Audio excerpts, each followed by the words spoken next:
What is up, Sneeples? We are in day 2 of the heavy hitters spoilers. Let's get right to it because we have a lot to go over. We even have some that trickled in from yesterday that we did not cover. So let's get into that. First off, we have flat trackers. This is given to us by Sunflower Samurai, aka Pablo Pintor and his group. This is the Brute Warrior equipment, the hybrid equipment. This finishes the set that was from yesterday with Gauntlet of Might and Vigor Girth. It blocks for 1, has Blade Break just like the other two, but its action is you can destroy it and create a agility token, go again.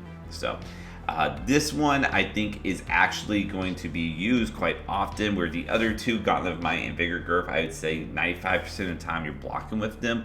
This one is probably close to 50% of the time because that agility token is just so very good to give go again to your attack. So I'm very happy to see that we have a very good leg trackers. This is only a common too. So this is something I would consider picking pretty damn early in the draft because it's very, very good. Okay, moving on. We have our first non-equipment card. This is Nasty Surprise. This is a Majestic. It is a blue pitch Majestic, so we will only see it in the blue pitch. It costs 0, is a generic attack action that attacks for 2 and blocks for 3.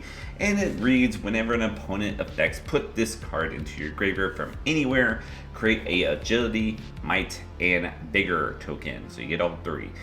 So this is particularly great when you are forced to discard a card during an effect, maybe pummel, maybe tear asunder, maybe, whatever, right? There's a ton of cards out there that have you discarding cards, but this also works from your deck if it is grinded. I'm thinking that's the fab word for this if we're trying to move away from mill. If it is grinded out of your deck, that means, you will get all 3 of these tokens. And there is the Miller's Grindstone that does that. So this is kind of a good little niche card for that. It is a black 3 blue, so it's not terrible. It could just be put into a deck, but it is a bit niche as far as its ability. Back to the equipments we have from unofficial Japan. We have Raw Meat. This is the Brute equipment for the chest, and this is the continuation of the cycle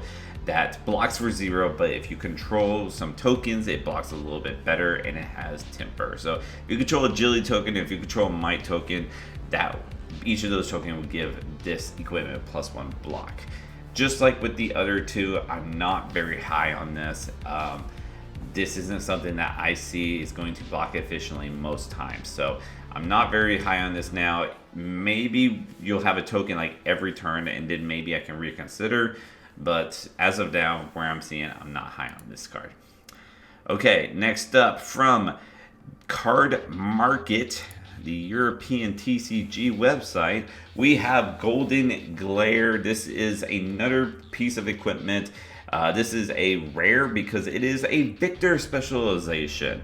It is a guardian equipment for the head, blocks for 2, and has Blade Break. It also reads, when this defends together with 2 yellow cards, create a gold token. So this is a way to grab or to make a gold token with your equipment in order to have it where your hero can use the gold token with their ability. However, personally, out of all the specialization cards, except for KOs, I don't think I really want KOs. This one is not great, right? This one kind of falls short in my eyes. First off, it has Blade Break, where I wish it had Temper or Battle Worn. And then the second is that it needs 2 yellow cards in order to create this gold token, which is pretty conditional, where the other pieces of equipment weren't all that conditional. So therefore, I'm not super high onto this card, unfortunately.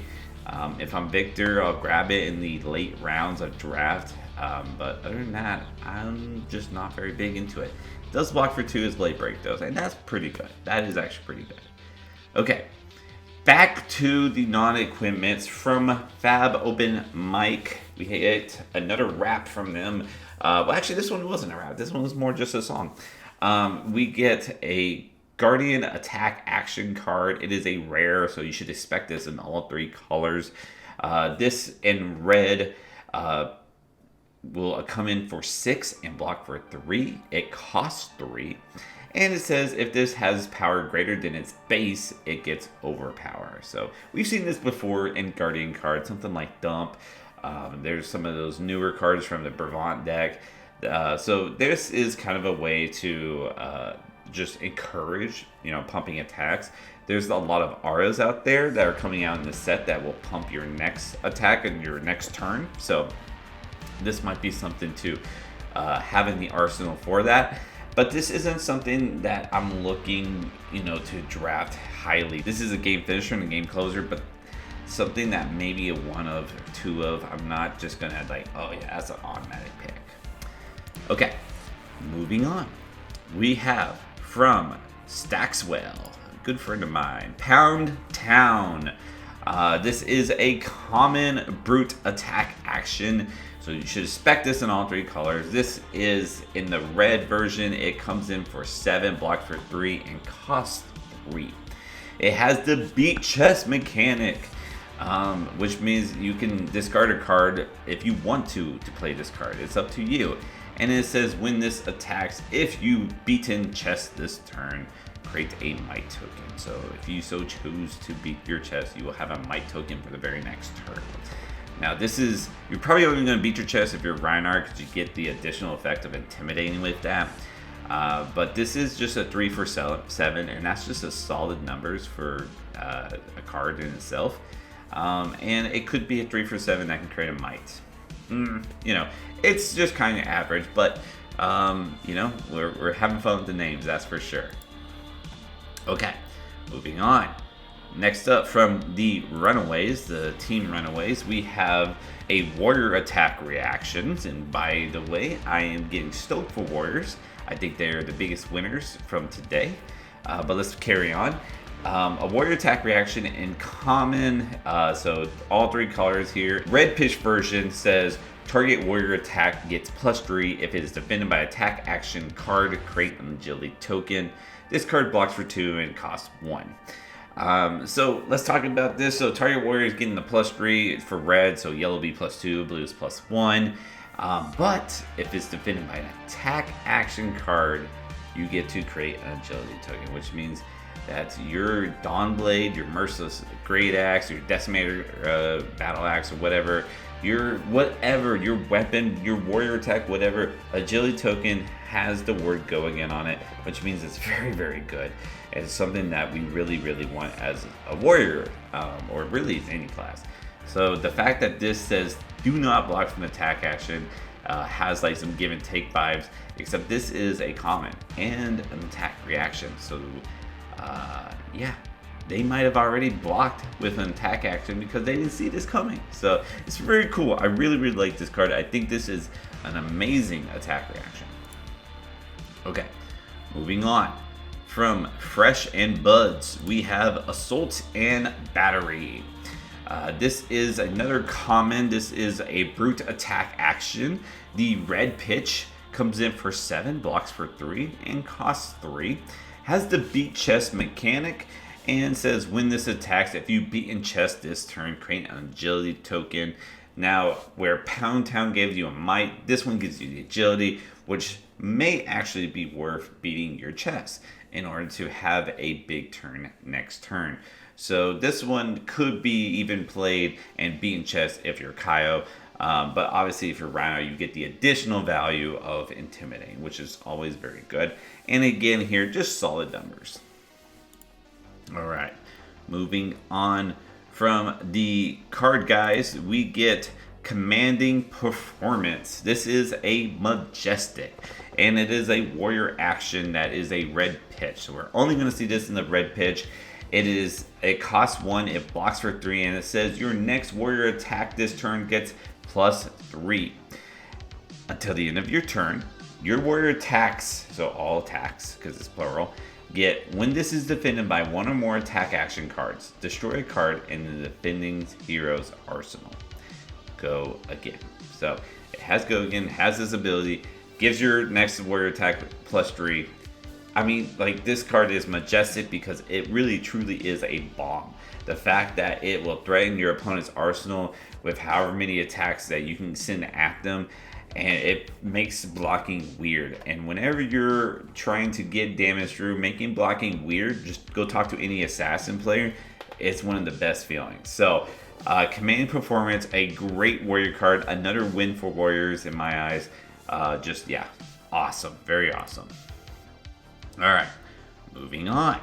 We have, keeping with the warriors, we have vigorous engagement. This was given to us by Fabrica. This is a common, so we will get this one in all 3 colors. The red pitch has it where target warrior attack gets +3. If it is defended by an attack action card, create a Vigor token. This also, costs 1, blocks for 2. So these attack reactions that we've seen are only blocked for 2, where we've seen a lot back in the early warrior days with like WTR and stuff like that, where attack reactions block for 3. So there's a bit of a cost here, but here you get the Vigor tokens if they block with attack action card. I think that is fairly legit. I think this is something worth running, and here again, just like with the other attack reaction that we saw, I think this gets some CC love in play. I think Dory is becoming a huge winner, but I'm very, very curious how Olympia will do, and I'm kind of getting excited for him as well. So I think those two have a lot to gain with these attack reactions. I'm very excited for it. The fact that it's an attack reaction that if they already blocked with an attack action card is so cool that it works. Okay, moving on.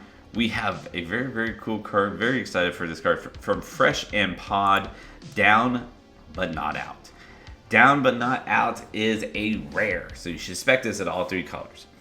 The red pitch comes in for 5 and blocks for 3, and this is a generic attack action, okay? So that's not very good, right? 3 for 5, not very great. But let's read. When this attacks a hero, if you have less life and control fewer equipments and tokens than them, this gets +3 overpower, and when this hits, create an agility, might, and vigor token. Which means this 3 for 5 could be a 3 for 8 with overpower with an on hit of giving you 3 very good tokens. That is actually insane. You do have to have fewer life, and you do have to have fewer equipments and tokens. All right. As far as I'm reading this counts equipments and tokens as one number, which is very obtainable, right? As long as you have fewer equipments, you're fine. As long as you're not running like auras to have like tokens out, you're fine. But if this is more saying fewer equipments as one clause and fewer tokens as another clause and less life, then this card becomes less great. But who knows? Like if it's the equipment and tokens together, which is kind of how to me it reads, then this card is busted. This is the new Wounded Bull for sure, and it could even be better, honestly.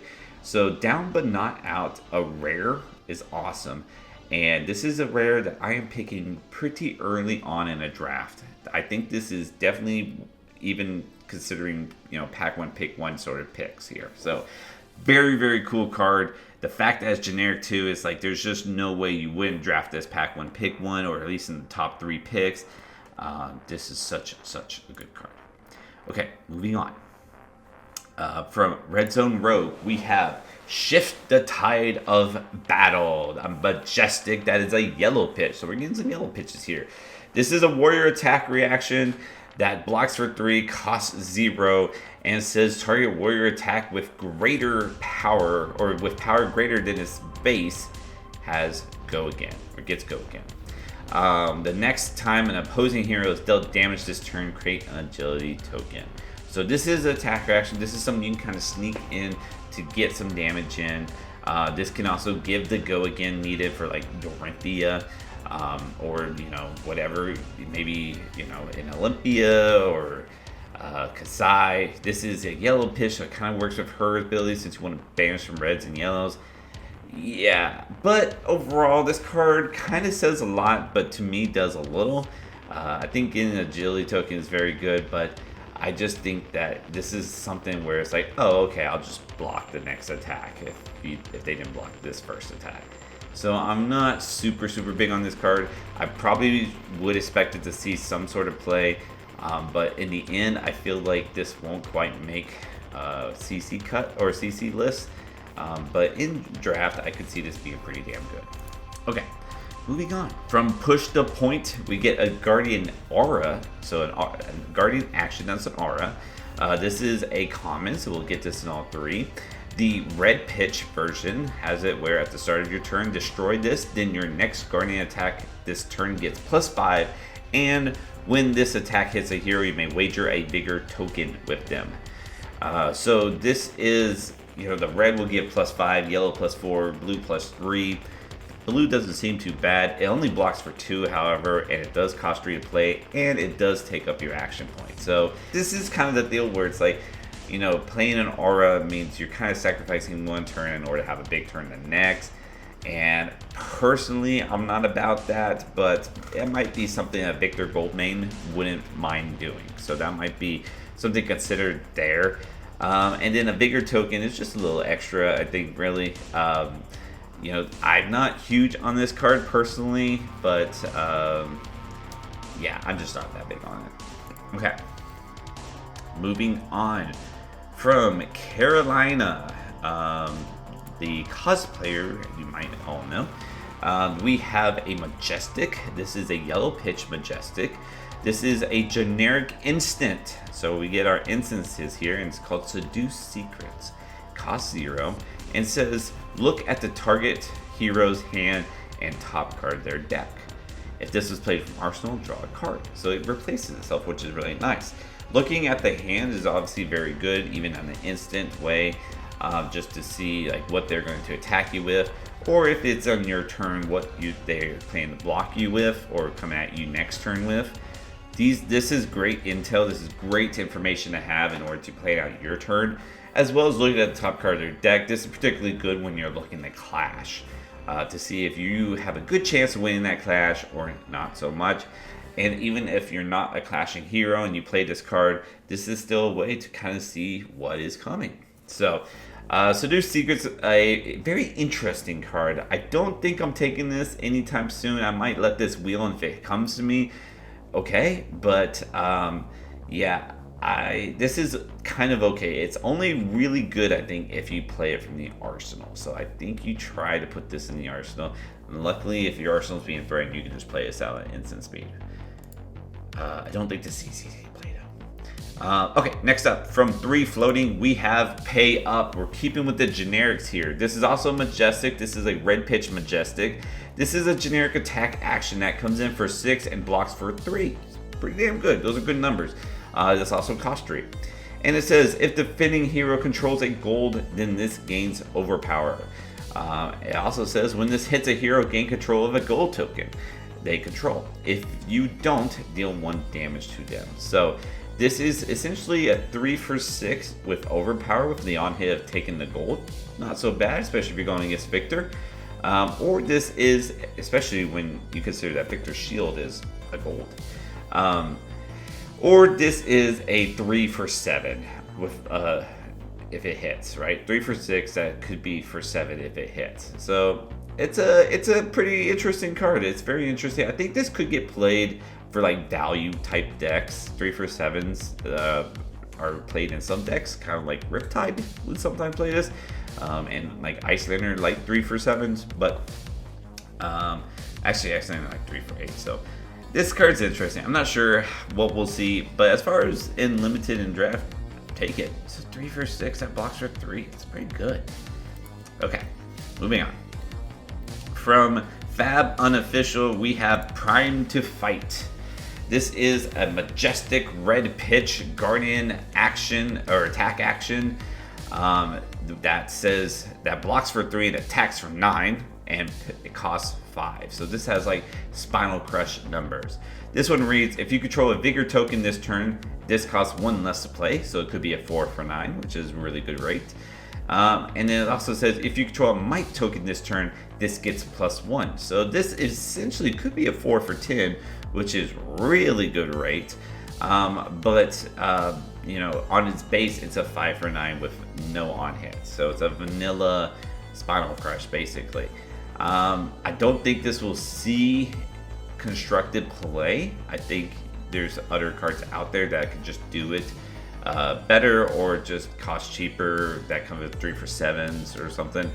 But in draft, it's not a bad card to take. It's really not. It could be a 4 for 9, it could be a 4 for 10, or it could be a 5 for 10, and these are okay numbers. I think this is a card worth taking as when you know your Guardian, basically.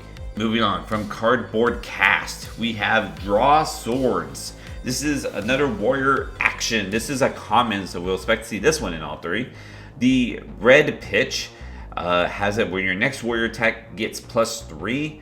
You draw a card, and it has Go Again. It also blocks for 3, and it costs 3. So the red will attack for 3, or will pump 3. Blue pumps 1. Yellow pumps 2. Anyhow, basically what this allows you to do is use a blue card to play this card to give the +3 and filter. So hopefully getting something that you'd want out of that blue card. Maybe drawing a good attack action, whatever the case. This card I think is pretty good. The caveat here is that you kind of need a blue card for it to work. But if you do have a blue card, then this card could be something special for sure. So I kind of like this. I don't know if this is going to see CC play. I don't know if it would see that, because sometimes even the 0 for 3s actions don't see play. So not 100% sure, but we'll kind of figure that out. But in limited, I do like this card. I think this card is worth playing. You probably are going to have a good amount of blues in limited, so I think this card is going to be something that is that I would draft in like the mid-range, and I'd be pretty happy to grab. Next up, from Fab Rec, we have 2 cards. The first is a rare called Clash of Agility. This costs 2. It is a brute warrior attack action, so another hybrid card here. It comes in for 6 and it blocks for 3. And it says when this defends clash with an attacking hero, the winner creates an agility token. So obviously this is a little risky because you don't want to give your opponent an agility token, but you do want an agility token yourself. So it's a risky and limited because it seems like everyone's going to have big cards. But in a Kaio deck or a Reinar deck or maybe Olympia deck in Constructed, this is actually pretty damn good, especially when you're planning to face something like Dromai, Phi, Kano, something where you'll win these clashes to get that agility token. So I really like this card for that. I'm not sure if this card is in all 3 colors. I would imagine it is, but just gonna put that out there. Next up is Clash of Might. This is similar things here, but a little bit different on the stats. Where the other one was, the other one's a 2 for 6, so I think I said that, but this one's also a 2 for 6. So just same thing, you're clashing, just you also get instead of a agility token, you get a might token. And instead of warrior brute, this is brute guardian. So a 2 for 6 brute guardian that the winner gets a might token. This one's not so bad. If your opponent gets a might token, yeah, that sucks, but it's not as bad as an agility token. Where this one, if you get a might token, that's okay too. So I don't mind this one. I don't mind playing this in limited. I'm not too scared of it. But as far as constructed goes, this one probably has less play in constructed than the last card we talked about. So it's kind of interesting how some cards are better in limited, worse in constructed, and the opposite way around. I think that's what we're seeing here. All right, another piece of equipment that came to us is Prize Galea. This was given to us by Spike Feeders. This is our Olympia specialization. This is a warrior equipment head that blocks for 2. It is a rare, just like the other ones. It has temper, just like the other ones. And I guess the Victor one didn't. But anyways, it has the attack reaction with this. You can pay 1, destroy it, and target weapon attack you control wagers a gold token with the defending hero. So Olympia creates gold tokens whenever you win clashes, and this is a way that you can wager to get another gold token, so that you can have all this gold. For what reason, we'll probably find out. Yeah, so this is just an attack reaction. You know, it has temper, so you can block for 2 and then have this attack reaction. Or you can just block for 2 and then 1. Honestly, because it's an Olympia specialization, as mentioned before, only 1 out of the 6 heroes can play this card. I'm not big into this card, and I do think this one falls short as well when we look at specialization equipment of other heroes. But it's not so bad. Alright, moving on. From the Wraith Times, we have Clash of Vigor. This is the last of those Clash cards that we talked about earlier. This one obviously making a Vigor token. Whoever wins the Clash once it hits. It is again a 2 for 6 that blocks for 3 in the red. It is a rare. I would expect this to be in all 3 colors. A Vigor token can be pretty big one way or the other. So this one is probably in the middle, where Clash of Might is only good and limited, not very great in CC. Clash of Agility, the other way around, not very great and limited, pretty damn good in CC. Clash of Vigor can probably go either way. It's kind of more preference. It is Guardian and Warrior, so kind of keep that in mind. But overall, these cards I value a little bit more high because they allow you to be open a little longer in the first pack. Even maybe into the second pack. So I do like these Clash cards for that. That's why I like them for limited. Okay, moving on. Okay, next up from Yuki Lee Bender, we have Tenacity. Tenacity is a generic attack action card that is Majestic, so we're only going to see it in the yellow pitch. It costs 0, it attacks for 2 and blocks for 3. And it says when this attacks, it gets plus X power, where X is a number of defending cards on the combat chain. So this, to me, is like a Salt the Wound, except the opposite. Which immediately went to my mind as like, could this be a very niche Mask of the Pouncing Lynx target? You know, maybe you're going against a very block-heavy Victor as Phi, and you put in some of these tenacities, you're attacking, you're doing your big turn, he blocks out basically everything, and then you come in with this big tenacity at the end, just dealing massive damage. I don't know, that might be a little too cute, but it's something where my mind went. This card is only good if you have a big attack chain. Otherwise, this card's not that great. So in a limited setting, I'm not very huge on this card. And in constructed, like I said, it's probably just being cute. It's probably not going to be great, but if it is, it has the ability to be great. So I don't know. Probably just going to be cute though. Okay, moving on. Next up is our last specialization equipment. This is the Betsy specialization. So it is a Guardian equipment for the head. This is rare. This was given to us by Flake. This is Good Time Chapeau. It blocks for 2, has temper, and has the action to destroy a gold you control. Your next attack this turn gets when this attacks a hero, wager a might, and a Vigor token with them, go again. And as we know with Betsy, if you are wagering, you can pay a little extra to give that card that you're wagering overpower in order to ensure you're going to win the wager. And being able to get a Vigor token and a Might token for the next turn is great. We will take that. So I actually think this headpiece is one of the best headpieces that's a specialization. Still, I'm not going to be drafting it until I know for a fact I'm Betsy. But this is a card that I think could see even constructed play. I think this card is really that good for her and what she wants to do. And the fact that it has temper, which means it can block at least once for 2, is very, very good. So I'm very excited for this card, especially for Betsy mains out there.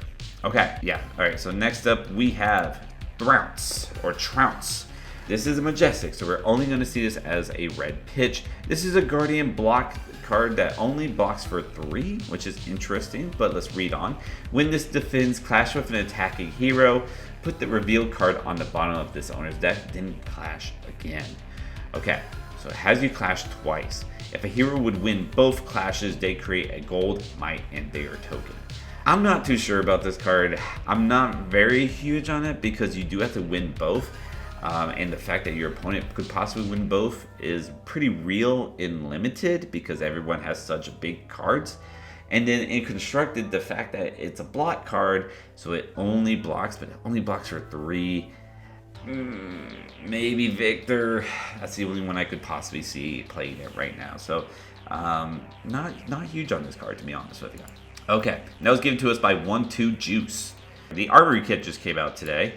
It has a few cards. So one is Run Into Trouble. This is a Brute Warrior block. So we get hybrid block cards. It is a red pitch, blocks for 3. When this defends, if you control an agility token, deal 1 damage to attacking hero. So this is a way you can deal some non-combat damage in heavy hitters. Very interesting. So we got Run in Trouble. That's if you control agility token. Hardy block. If this defends, if you control a Vigor token, you gain 1 life. So it's pretty interesting. You know, we have a way to deal damage, way to heal life. And then Wall of Meat and Muscle. This is the Brute Guardian block. Again, all these are just blocked for 3. They're all red pitches. When this defends, if you control a Might token, you may put an attack action card from your graveyard on top of your deck. That's really good. I actually think that's probably the best one. The Run Into Trouble can, be a sneaky way to end the game. But I honestly think Wall of Meat and Muscle is probably where you want to be, because then you can get, your good attack and put it right back in. All right, there you go. There you guys have it. That is all the spoilers for day 2. I think there is a few more. Technically, day 3 is supposed to be just the whole set already out. But I think there's technically a little bit more. We might be doing a video on that, might not. But what we will be doing a video on is how to win your pre-release. Once all these spoilers are given to me, I'm going to be studying them as if it's my job, because it is. And I will make sure to have a good pre-release guide so that you guys can win your pre-releases, get that sick cold foil, and play map promos. And then, yeah, we'll talk about how to draft afterwards. So until then, guys, appreciate you watching. Keep on fabbing. Catch you on the next one.